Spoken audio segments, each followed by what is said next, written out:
Dahil hindi po ako nakaluto ng ulam, ito na lang ang ulam namin. Bago po ang lahat, good evening po, good morning sa ating lahat. Around the world. Hindi po to sponsor ha. Pinakita ko lang po sa inyo kasi yun talaga ang totoo naming ulam. Nabili ko po to sa tindahan, kaya ito yung presyo nila.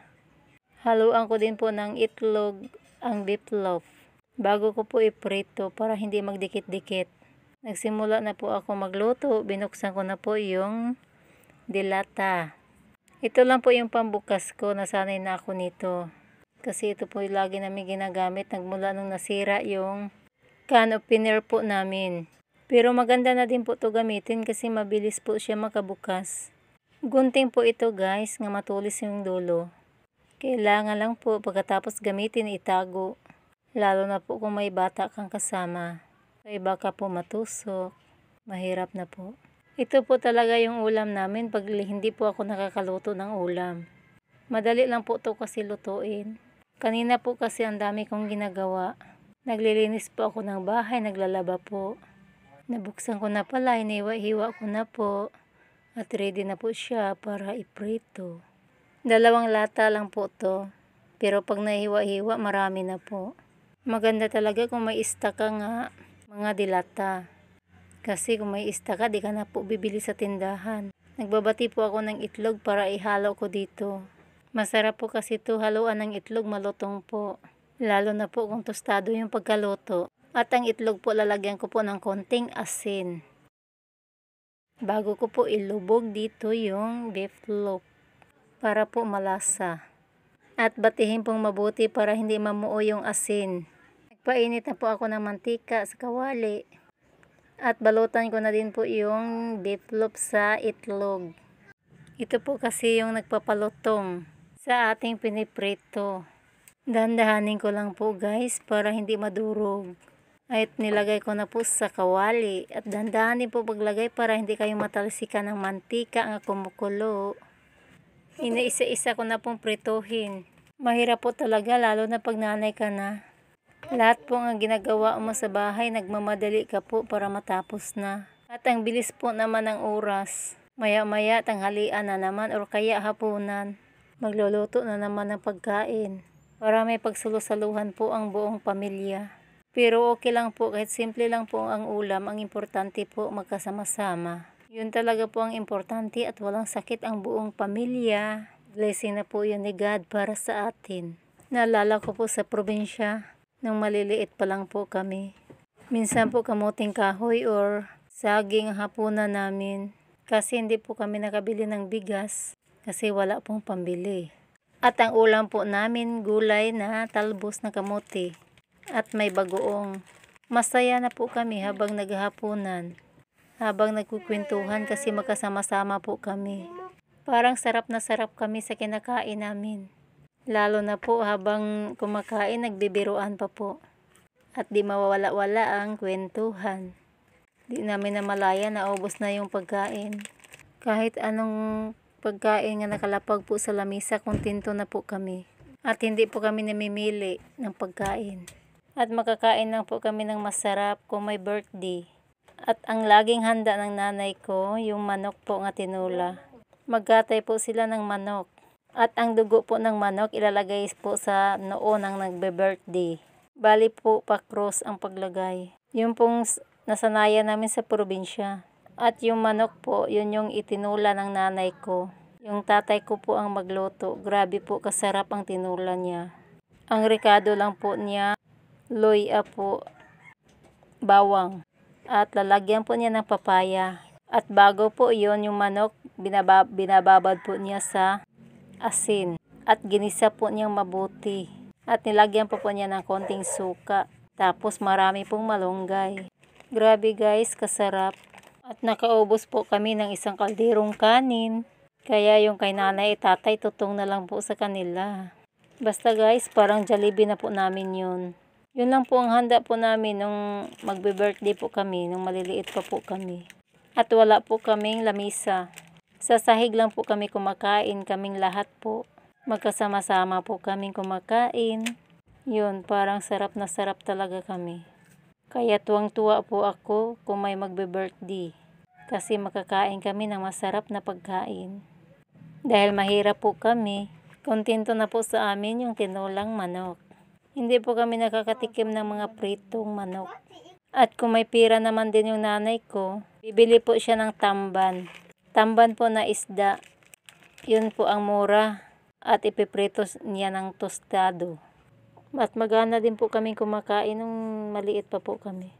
Sapat na sa amin kung ano yung inahain ng nanay ko. Hindi po kagaya ngayong mga kabataan. Naku, sanay po sa masasarap na pagkain. Lalo na po yung ibang mga kabataan hindi po kumakain ng mga sabaw. Yung may halong gulay.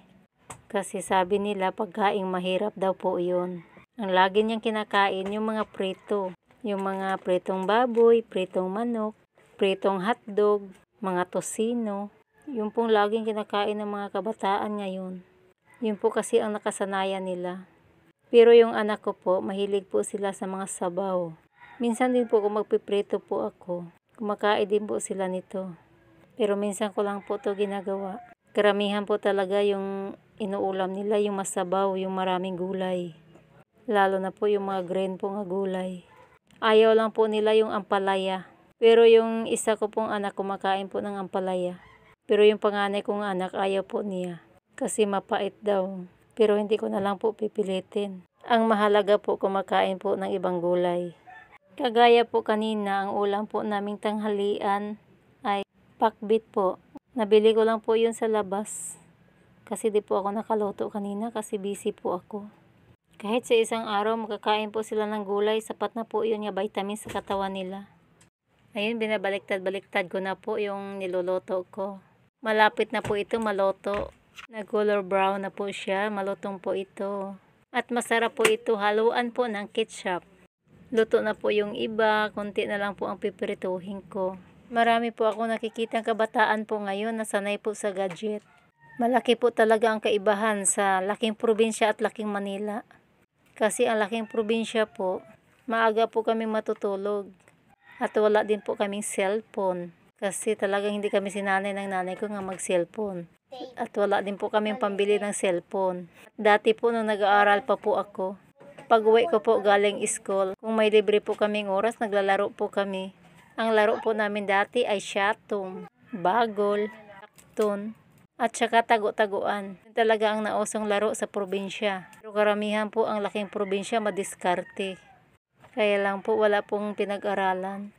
Kagaya po sa amin, siyam po kami magkakapatid. Swerte na po kung makaaral ka ng high school. Ang importante lang po buhay at malusog. Kaya nung nagdadalaga na po ako, lumuwas po ako sa amin. At nagpunta po ako dito sa Manila at namasukan bilang kasambahay po. Hindi ko po yun kinakahiya kasi marangal po yun nga trabaho.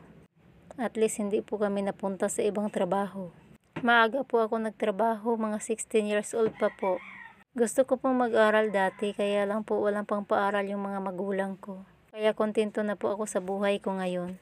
At kontento na din po ako kung ano natapos ko. Ang importante lang daw, sabi ng tatay ko, marunong kami magsulat ng pangalan. At marunong po kaming magbasa. Yun pong importante sa tao. Hindi na po kailangan yung may natapos ka.